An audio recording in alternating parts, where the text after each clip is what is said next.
जमाना इंटरनेट के बाद इस जमाना में हर एक लड़की के 2-2, 3-3 बॉयफ्रेंड होखेला। बड़ा शर्म के बात बलेला तो हर एक को बॉयफ्रेंड नहीं खे।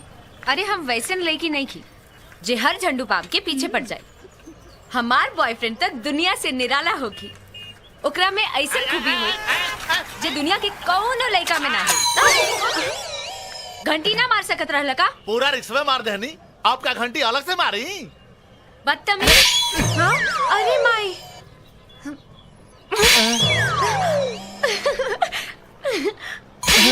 बस करा, अब कितना मरबू? इ थप्पड़ मरला पे तहार टिक्की काहे खड़ा हो जाता? इहे तक खास बात बा हमार बॉडी में, जब कोनो लड़की हमरा के छुएली तो हमार टिक्की खड़ा हो जाला। हम तो ऐसे ने लड़का के इंतजार करत रहनी हैं? जे दुनिया में सबसे निराला होके। हमरा के अपन गर्लफ्रेंड बनाला ना प्लीज। तू पागल हो का? हाँ, हम पागल हैं तहरा प्यार में। हमरा के अपन गर्लफ्रेंड बना लो ना प्लीज। आय हाय, का टिक्की है। हटा। बाप रे बाप, बड़ा खतरनाक लड़की भी है। अरे रुका रुका, अपन नाम तो बताओ।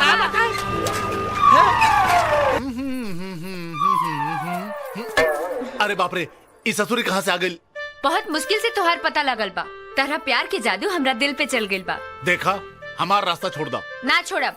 छोड़ दो। आज तो हम तरह के अपना दिल में घुसा के रहब। छोड़ दो। ना छोड़ब। छोड़ दो। ना छोड़ब। छोड़ दो। ना छोड़ब। छोड़ दो। छोड़ दो। ना छोड़ो। छोड़ दो। ना छोड़ो।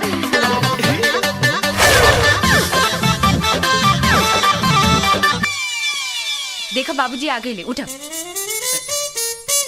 पाए लगे बाबूजी। बाबूजी, इहे हवे टिकधारी। इनकरा से हम बियाह कइल चाहता नहीं।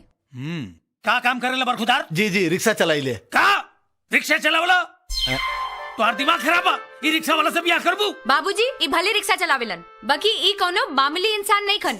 अच्छा, का खास बात बा इनका में? इनकरा में ऊ खास बात बा कि इनका के छूते ही खड़ा हो जाला। का बकवास करता रू?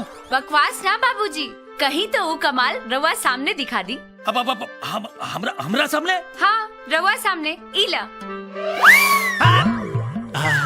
एक बार और। अब बताएं बाबूजी, दुनिया के कोनो इंसान में बा ऐसन खूबी?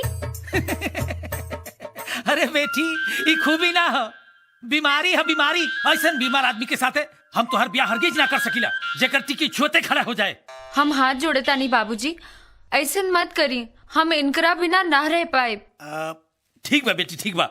पहले बोला एकरा से कि अपन इलाज करवावे, जब ये ठीक हो जाई तब हम सोचे।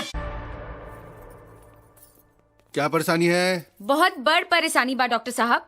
इनकर परेशानी की वजह से हमनी दोनों की शादी नहीं होत। अच्छा, गुप्त रोग है?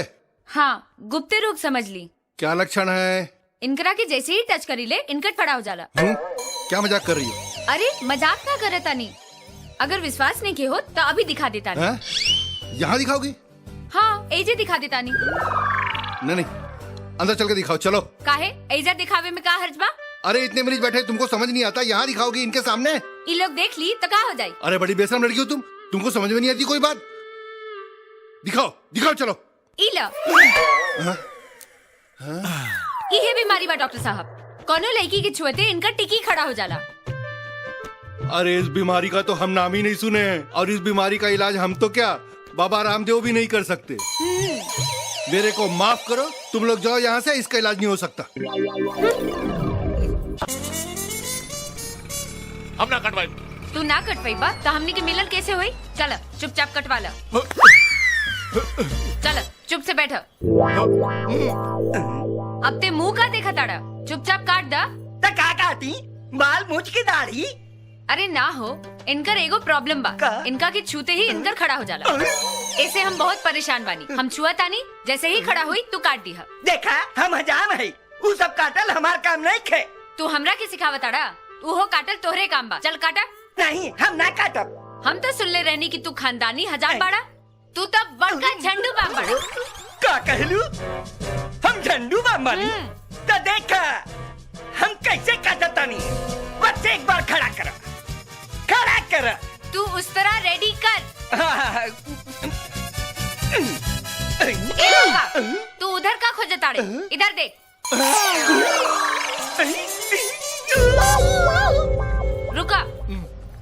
अगर तू टिक्की ना कटवाईबा तो हमार तोहार मिलन ना होई। ना हुई तो मत होखे, लेकिन हम अपन टिक्की ना कटवाई। हम तोहरा से प्यार करीला और अपना टिक्की से भी प्यार करीला। ई हमार टिक्की आन बा, शान बा, पहचान बा, और ई हमार पहचान हम केहू खातिर कुर्बान ना करब। वाह बेटा वाह वाह, तोहरा ऐसा खुददार लड़का हम आज तक ना देखनी। तोहरा के दामाद के रूप में अपना के हमार छाती गर्व से चौड़ा हो जाई। हम अपना बेटी के शादी तोहरा साथे करे खातिर तैयार बानी। मंगलम भगवान विष्णु, मंगलम गरुड़ध्वज, मंगलम पुंडरीकाक्ष, मंगलाय तनो हरि। बर के हाथ में कन्या हाथ रखिए। गजाननं भूतगणाधिसेवितं कपित्थजम्बूफलचारुभक्षणं उमासुतं शोकविनाशकारकं नमामि विघ्नेश्वर पादपङ्कजं। वक्रतुण्डं महाकाय सूर्यकोटिसमप्रभ निर्विघ्नं कुरु मे देव। सर्वकार्येषु सर्वदा सर्वमङ्गलमाङ्गल्ये शिवे सर्वार्थसाधिके शरण्ये त्र्यम्बके गौरी नारायणी नमोस्तुते। अथ पाणि ग्रहण संस्कार संपूर्णम्। ए टिकदारी भैया, जाके झंडा गाओ ना हो। के टिकीधारी भाई, तोहर टिकिया देख के तो तोहरा से ब्याह कैलस। जा टिकिया के कमाल दिखा द। भैया तनी हने आवा आवा आवा था। आवा।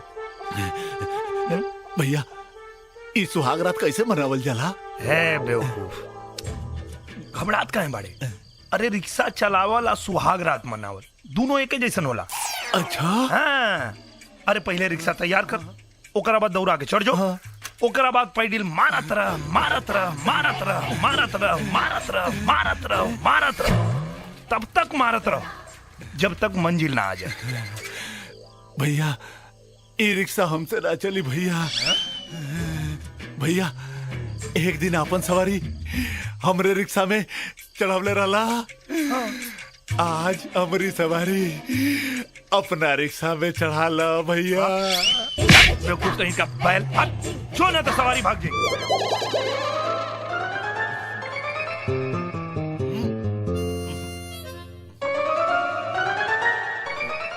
ई का करे ताड़ा? करता नहीं ना, सोचता नहीं। का सोचता नहीं? सोच रहल बानी कि ये कमरा में रिक्शा कैसे ले आई। रिक्शा रिक्शा ही कमरा में लाके का करबा? सुहाग रात मनाई। सुहाग रात रिक्शा पे मनईबा? बिल्कुल मनाई। तोहरा के रिक्शा में बैठाई और दे दनादन पैडल मारब, पैडल मारब, पैडल मारब। आजो के दिन पैदल मारब और कुछ ना करबा। और का करब? अब इहो बतावे की पड़ी।